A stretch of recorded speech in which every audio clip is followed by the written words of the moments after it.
Alors, bonjour, chères fileuses et fileurs francophones à travers le monde.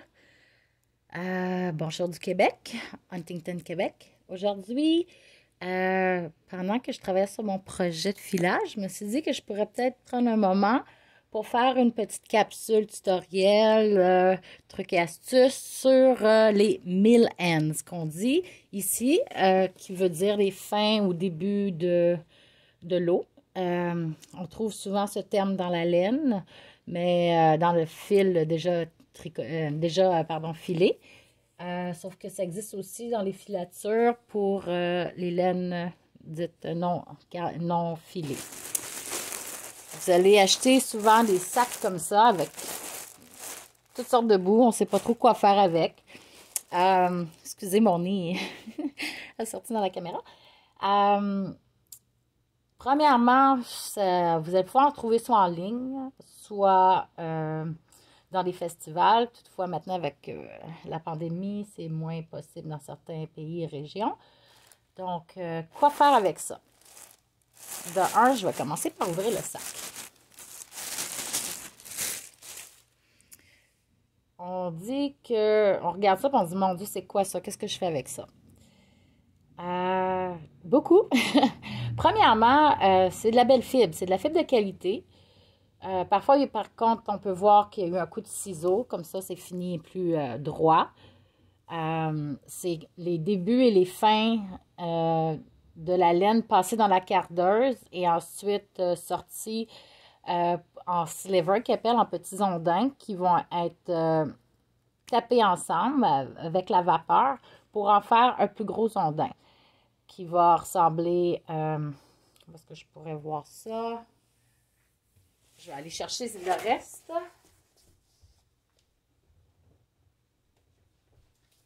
J'avais commencé à trier, qui peut ressembler un peu plus à ceci. Tenez, on va prendre un morceau. Ah, voilà. C'est les ondins qu'on va acheter commercialement, qui sont déjà en tresse comme ceci. On voit des tresses plus belles que ça, bien sûr. Qu'est-ce qu'il y en a au départ? C'est plein de petits, comme ceci, qui ont été mis à la vapeur et passés comme dans une espèce de tube avec des rouleaux qui vont aplatir. Mais les débuts, les fins de production, il y a des inconstances. Le fil va être plus épais, plus mince, donc c'est pas catégorisé, acceptable pour vendre, mais ça veut pas dire que c'est de la mauvaise laine, c'est juste qu'il y a une inconsistance ou que la machine, elle a eu un petit bug, puis là, fallait qu'il retire, puis qu'il recommence. Donc, ces sacs-là, généralement, on les a à rabais. Attendez, ici. Et c'est bon pour quand on commence, on débute. Le filage, on ne veut pas dépenser trop d'argent avec des ondins plus dispendieux parce qu'on sait qu'on va faire des essais, des erreurs. C'est bon pour ceux qui aiment faire des notes artistiques sur leur cardeuse, d'avoir plusieurs couleurs. Il y a plusieurs choses à faire avec ça. Maintenant, je voulais vous montrer parce que ceci, c'est un sac que j'avais acheté au Festival Twist de Black Lamb en Ontario. Laurie Golduc, qui est exceptionnelle, puis avec toute son équipe. J'adore acheter des Mylène de elle. Ça me manque de ne pas pouvoir aller au festival pour ça. Quand je reçois un sac, ce que je vais faire, c'est que je vais le trier pour que ça me donne quelque chose comme ça au final, pour pouvoir le filer tel quel. Ça, c'est ma partie telle quelle. Ce que je fais, c'est que j'ouvre le sac. Je regarde. J'avais déjà commencé à trier, mais imaginez-vous que tout est mélangé.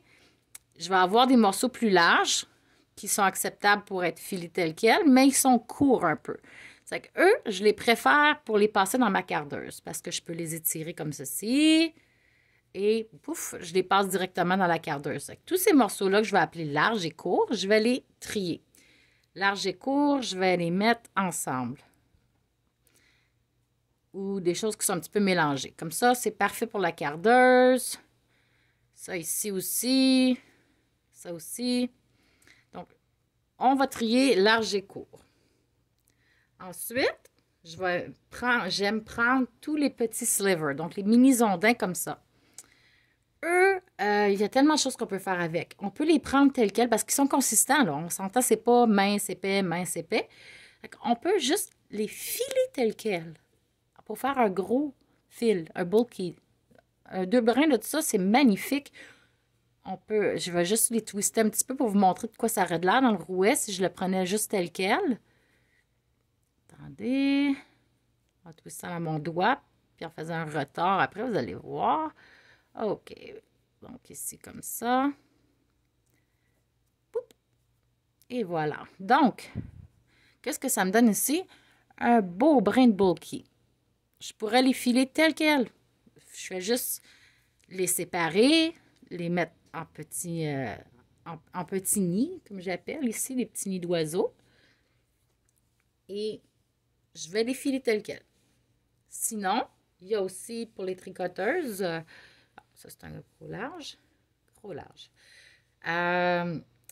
On a les mitaines que je ne me rappelle plus du nom. Je pense que c'est les Newfie mitaines, je ne suis pas sûre. Comment on les appelle ici au Québec en français, mais on va tricoter, puis de temps à autre, on va rajouter un brin de laine brute dans une maille. Ça fait à l'intérieur, ça fait une mitaine avec plein de petits bouts de laine qui fait que c'est très chaud. C'est comme une pochette d'air d'isolante avec cette laine-là. On peut utiliser ça comme ça. Il y a aussi des gens qui vont les tricoter tels quels. Il n'y a pas de twist, donc c'est pas résistant, mais bon, il y en a qui vont le faire aussi. C'est que ces morceaux-là aussi, on peut les passer à la cardeuse, les briser en petits morceaux, c'est juste plus long. On peut les peigner aussi, ou aussi des fileuses qui aiment filer très, très, très, très fin, peuvent en prendre un morceau, comme ça, ils vont l'étirer tout simplement, comme avec les plus gros ondins. Étirer, étirer, étirer, préparer sa fibre finalement au filage. Pourquoi plus fin? Quand on file plus fin, il faut aussi étirer notre laine plus fine parce que le ratio de la roue de notre rouet va plus rapidement pour que l'épinglier tourne beaucoup plus rapidement pour attraper le fil plus fin. Plus que le ratio est lent, plus que l'épinglier va tourner plus lentement, la bobine, et plus que le fil va finir par être gros. Donc, quand on a à étirer notre fil et à nourrir notre rouet rapidement, c'est bien d'avoir déjà du tout fin. On y va, boum, boum, boum, boum, boum, boum, boum. Donc, ça peut être ça aussi. Ensuite, qu'est-ce que je voulais ajouter? Oui, aussi, on pourrait essayer de faire des singles, des fils de type Lopi, que certains vont appeler, ou roving, en mettant avec un ratio très lent, très, très, très lent, pédaler au plus lent possible, mais nourrir notre rouet le plus rapidement possible aussi avec tout ça. À peine twister et rentrer. À peine twister et rentrer. Quand on fait ça, moi, je conseille aussi que quand on va mettre notre laine filée sur un niddy-noddy ou faire un écheveau avant, je conseille toujours de steamer, d'avoir une machine vapeur puis steamer un peu la laine pour la compacter pour qu'elle reste belle et plus solide aussi. Mais bon, ça sera un autre tutoriel. Il y a plusieurs choses à faire avec ça. Donc, on s'entend. Ici, j'avais environ une livre au départ. Là, j'en ai un petit peu moins. On va discarder ça ici pour le moment. Il peut y avoir aussi des fois certains déchets, rarement de la paille, mais quelquefois des petits bouts de laine qui n'ont pas la même couleur. Un petit bout de poussière, c'est normal. Faut se dire que ces morceaux-là, c'est pas la marchandise la plus précieuse dans une filature. Ça va être coupé en dehors de la machine. Souvent, il y a de la frustration que il y a quelque chose qui s'est passé mécaniquement qui a fait qu'il y a une perte de fibres. Donc, puis il n'y a pas une manufacture dans le textile qui n'a pas de poussière. C'est un domaine, un des plus poussiéreux qu'il n'y a pas, c'est bien le textile. Donc, ici, c'est tout ce qu'il y avait de beau et de gros. Je dis beau et gros, ça veut dire que c'est prêt à filer, finalement. Comme un ondin qu'on achète, il est juste un petit peu plus ouvert, un peu moins égal, mais c'est pas grave. Parce que une fois qu'on sait la longueur de la fibre, comme ici, on a du mérino, cachemire, nylon. Comment étirer ma fibre? À savoir, je vais faire un test au préalable avant de commencer quoi que ce soit. Le premier, je discarte parce que je ne sais pas s'il avait été coupé, qui n'est pas la bonne longueur. J'y vais comme ceci et je regarde.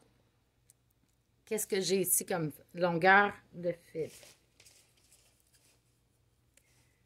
Si j'enlève les petits bouts ici, j'ai environ 3 pouces de fibre. Je dirais, là, ici, les petits fils sont inégaux, ça que je ne peux pas calculer ça, ni ici. Donc, j'ai 3 pouces de fibre. Ce qui est semaine moyenne chez le Mérino. Donc, ça, je peux le discarder pour l'instant pour la cardeuse. Donc, quand j'étire ma fibre, je vais essayer de garder entre ce pouce-ci et ce pouce-ci une longueur d'environ 2 pouces et demi. Jamais plus. Je ne vais pas étirer plus parce que sinon, ça va briser ou si ça ne brise pas, ben, je me ramasse avec des morceaux vraiment plus épais ici puis beaucoup plus fins puis ça fait une inconsistance. À moins que c'est ce que vous cherchez en filant, ça peut juste être un petit peu fatigant. Puis ça, c'est bon pour n'importe quel type d'ondin ou de batte qu'on appelle, des fibres cardées qu'on peut acheter ou faire. On faut toujours vérifier quelle longueur en moyenne est notre fibre. Bon, donc bref, on commence. Je vais commencer par étirer tranquillement. Ici, voilà. Quand j'étire, je vais juste en faire un petit peu. Je vais vous montrer au fur et à mesure. Quand j'étire ma fibre entre mes doigts, je sais que la distance doit être moins longue. J'étire, là, je vais y aller le plus lentement possible. Je sens dans la pression parce que c'est tapé. Donc, ici, où est-ce que c'est beaucoup plus fin, j'ai étiré d'ici à ici. Donc, c'est environ 2 pouces, 2 pouces et demi. C'est vraiment le maximum. Et je continue. Au début, c'est un petit peu plus dur, mais après, on y arrive à créer comme une égalité. Des fois, ici, ça ne sera pas égal. Il y a des endroits qui vont être plus lourds, plus tapés, mais ça, on finit par le savoir en dessous de nos doigts. Le pratiquer, c'est la seule manière de pouvoir y arriver. Donc, on continue. Si vous voyez bien, ici, attendez, je vais le détwister un petit peu. On voit comment c'est plus fin ici. On voit ici que même la consistance est un peu plus fine, puis ici, c'est un peu plus épais. Donc, je vais aller chercher un petit peu plus mon pouce vers ici, en premier, pour essayer de... Là, je vais le tourner. Je vais tirer plus ici que là, jusqu'à temps que ça revienne égal. Parce qu'on s'entend qu'un Milan, un fin de l'eau, a généralement une inconsistance. Si vous voyez qu'il y a quelque chose comme ça qui vous dérange, vous pouvez soit le replacer ou le retirer pour pouvoir filer mieux. Parce qu'on n'est pas obligé de faire ça. On peut juste étirer au fur et à mesure, mais ça ralentit le filage, ça risque de faire un fil plus inégal, puis ça fait un fil un petit peu plus gros aussi, ou plus twisté. On peut avoir beaucoup d'over-twist à cause qu'on prend le temps d'étirer au lieu de nourrir l'orifice de notre rouet. Donc, en anglais, ce terme s'appelle pre-draft. Donc, pre comme pré, draft, c'est étirer, j'imagine, comme on pourrait dire dans le langage de la fibre. Donc, pré-étirer. On va pré-étirer, préparer notre fibre au filage. Je vérifie ici, c'est encore un petit peu épais. Je vais aller l'étirer un peu. Parfait. J'aime le résultat. Je vais attraper avec mon pouce ici pour faire un nuage. Je fais sûr que ça ici, c'est par en dessous. Si ça n'arrive pas, je vais laisser juste une longueur de plus. Et je vais commencer par croiser. Croiser. Faire des cercles. Croiser. Croiser. Croiser, cercle, jusqu'à ce que j'aille un petit nuage que je vais pouvoir aller retirer ma fibre vers le centre. Donc, on va recommencer. Ici, il est un petit peu plus mince, mais il est long. Donc, c'est directement filable que j'appelle. Et on continue comme ceci. On étire. On cherche la consistance désirée. On essaie d'étirer égal un peu partout pour ne pas avoir des places que c'est beaucoup plus épais et des places beaucoup plus fins. Ça vient avec la pratique. On peut aussi aller corriger les endroits qui sont un petit peu plus épais plus tard. Là. Si on le voit, maintenant je verrai qu'ici, c'est ici, c'est un petit peu plus épais. Je peux revenir puis aller l'étirer un peu plus. Donc, on continue tel quel, comme ceci. Si on n'a pas de projet nécessairement en tête, on peut juste simplement aller peser au final tout ce qui était déjà prêt à filer, dans le sens que les longs ondins, on les pèse, puis on voit, OK, bon, ben mon projet, un exemple, a besoin de 8 onces, qui est une demi-livre, mais j'en ai seulement 6. On peut aller chercher peut-être un autre 2 onces, même 3. On va garder un petit peu d'extra, soit dans les petits, dans les plus gros comme ça, qu'on a tout utilisé. On va aller dans les plus fins, on va garder, ou on va aller dans les slivers chercher ce qu'on a de besoin. Ça, c'est pas un problème. Mais ce qui est important, c'est ça. C'est de bien trier son millen et de les placer ensuite. Donc, comme vous voyez, il y en a beaucoup qui sont très bons, comme ça, très épais. Celui-là, c'est du superwash, ça ne serait pas quelque chose pour feutrer. C'est un superwash mérino cachemire nylon. Et c'est ça, on continue comme ça. On s'assure que quand on étire, c'est jamais plus long que ce que ça devrait être. Parce que, oh, vous voyez, j'ai trop tiré ici. Vous voyez comment c'est beaucoup plus fin ici que le reste. Rendu à ce point-là, je préfère le casser ici que d'avoir un problème rendu au filage, d'avoir un fil fin, puis revenir avec une constance plus épaisse après. On continue comme ça.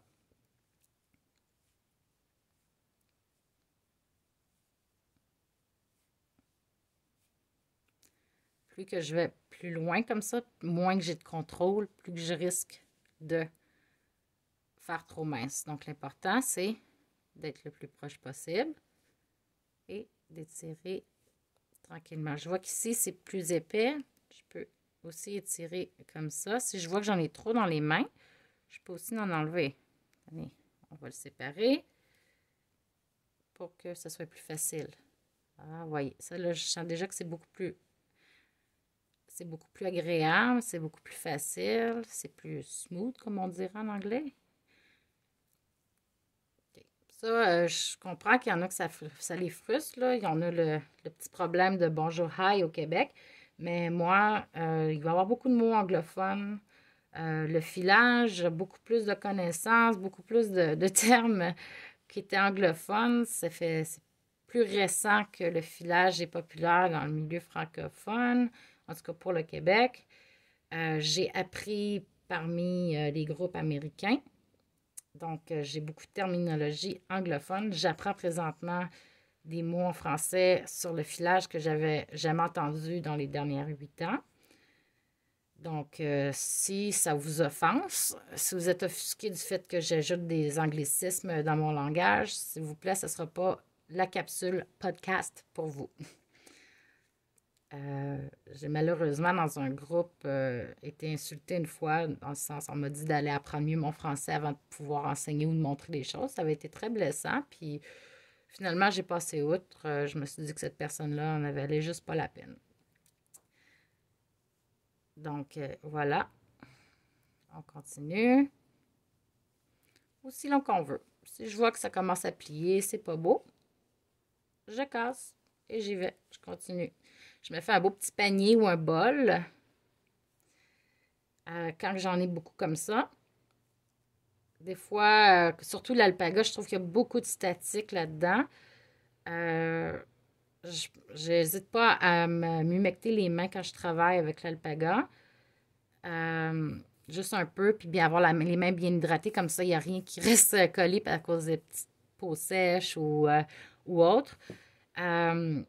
Un truc aussi avec, si vous avez des fibres d'alpaga qui vont avoir tendance à avoir beaucoup de statique, ajoutez un petit peu d'assouplissant de tissu. Je dirais un ratio d'une cuillerée à soupe pour une bouteille en spray à peu près de cette grosseur-là. Le reste rempli d'eau. Puis on peut juste vaporiser légèrement la fibre avant de la manipuler. Comme ça l'enlève la statique. C'est un truc que j'ai attrapé d'une filature que eux, une fois qu'ils ont écharpillé la fibre pour éliminer un peu la statique, c'est ce qu'ils font. Donc, sur ce, j'espère que ça vous a apporté quelques trucs et astuces, que ça vous a donné un intérêt aussi à essayer des Milans, des fins de l'eau comme ceci, si vous étiez hésitant. C'est sûr qu'il y a un peu plus de travail que d'acheter une tresse toute faite et être prêt à filer, mais des fois, ça vaut la peine économiquement. On peut avoir une livre de cette fibre-là pour peut-être le prix d'une demi-livre en ondin. Ça revient des fois à moitié prix. C'est amusant aussi de jouer dans la cardeuse des couleurs. Ça nous donne la chance d'avoir un petit peu plus de fibres. Puis aussi de se mettre les mains dans la fibre, puis en bon québécois, dire gosser avec. Bon, ben sur ça, je vous souhaite une bonne journée. Profitez-en, il fait beau ici. Je vais continuer à filer quelques bobines, préparer à manger, prendre ça relax. C'est lundi. Et sur ça, bonne fin de journée. Au revoir.